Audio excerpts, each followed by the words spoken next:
Perkenalkan, nama saya Kalista Leoni dari jurusan D3 Manajemen Pemasaran semester 3 akan menjelaskan tentang tugas penganggaran perusahaan yang diampu oleh dosen Bu Parmini. Saya akan menjelaskan tentang peran penganggaran dalam perusahaan. Penganggaran, nama lain dari penganggaran adalah penyusunan anggaran atau budgeting. Adalah proses penyusunan rencana keuangan organisasi yang dilakukan dengan cara menyusun rencana kerja dalam rangka waktu tertentu, umumnya 1 tahun, dan dinyatakan dalam satuan moneter.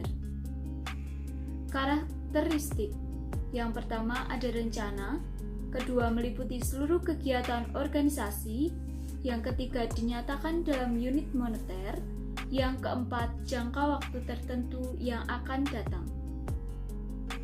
Rencana. Di dalam anggaran terdapat asumsi-asumsi yang dijadikan pedoman untuk merealisasikannya. Yang kedua, meliputi seluruh kegiatan organisasi. Anggaran memuat seluruh rencana kegiatan organisasi, baik yang berhubungan dengan pendapatan, belanja, maupun pembiayaan. Yang ketiga, dinyatakan dalam unit moneter, anggaran memuat rencana kegiatan yang harus dilengkapi satuan moneter dalam estimasi jumlah tertentu. Yang keempat, jangka waktu tertentu yang akan datang. Anggaran memuat rencana kegiatan dalam jangka waktu atau periode tertentu, umumnya 1 tahun. Tujuan penyusunan anggaran bagi perusahaan adalah memprediksi aktivitas operasi dan keuangan di masa yang akan datang. Selanjutnya, anggaran memberikan gambaran kepada manajemen tentang sumber daya yang dibutuhkan oleh perusahaan untuk melaksanakan kegiatan yang telah ditentukan dalam anggaran. Selanjutnya, ada fungsi anggaran dalam perusahaan. Ada sebagai alat pengendalian, sebagai alat koordinasi dan komunikasi, sebagai alat penilaian kerja, sebagai alat pemotivasi. Alat pengendalian.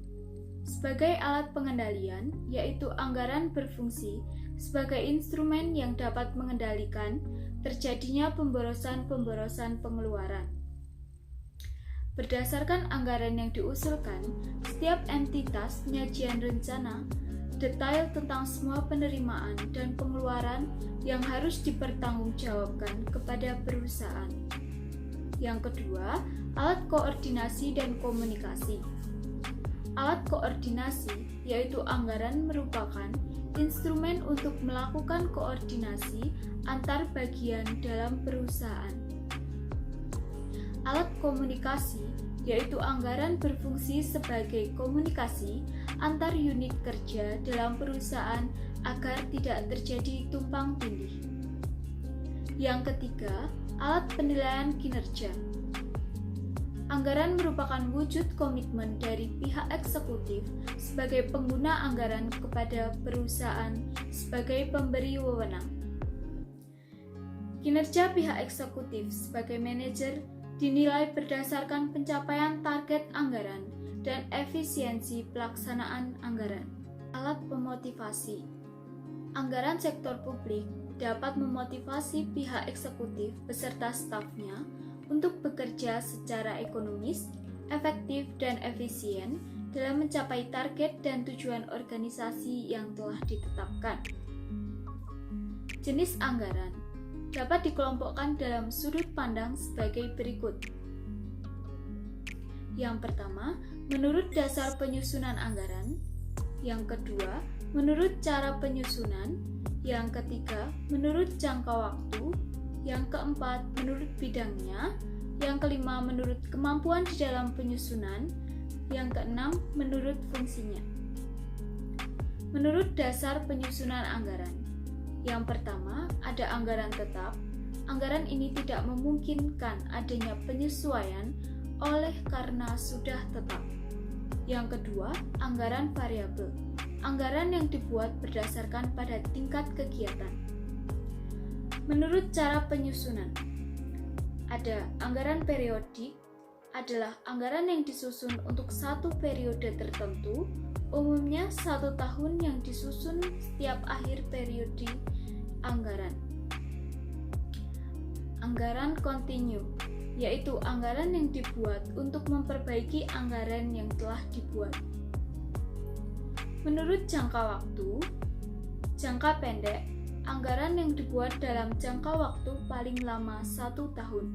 Yang kedua adalah jangka panjang, anggaran yang dibuat untuk jangka waktu lebih dari 1 tahun.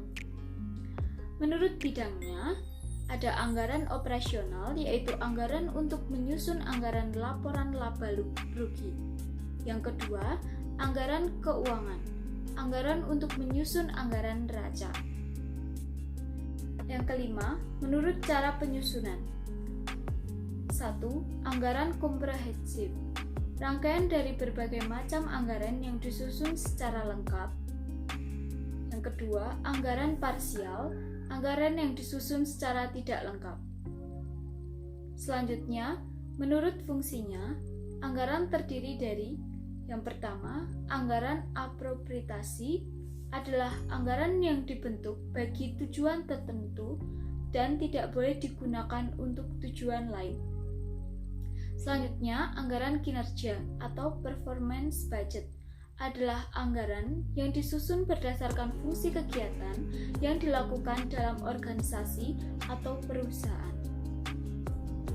Perusahaan pada umumnya menyusun anggaran untuk keseluruhan kegiatan operasional yang dijalankan seperti yang pertama, kegiatan penjualan, kedua, produksi, ketiga, pemasaran, yang keempat adalah administrasi. Anggaran operasional itu sendiri merupakan rencana tentang seluruh kegiatan perusahaan.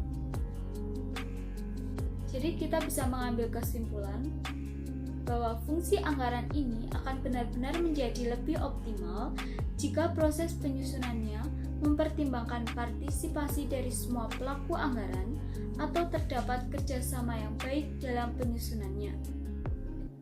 Pengendalian umumnya dilakukan dengan analisis selisih atau varian analisis antara rencana-rencana keuangan yang ditetapkan dalam anggaran dengan realisasi kegiatan atau program yang sesungguhnya. Sekian penjelasan saya tentang peran anggaran dalam perusahaan. Kurang lebihnya saya mohon maaf. Terima kasih.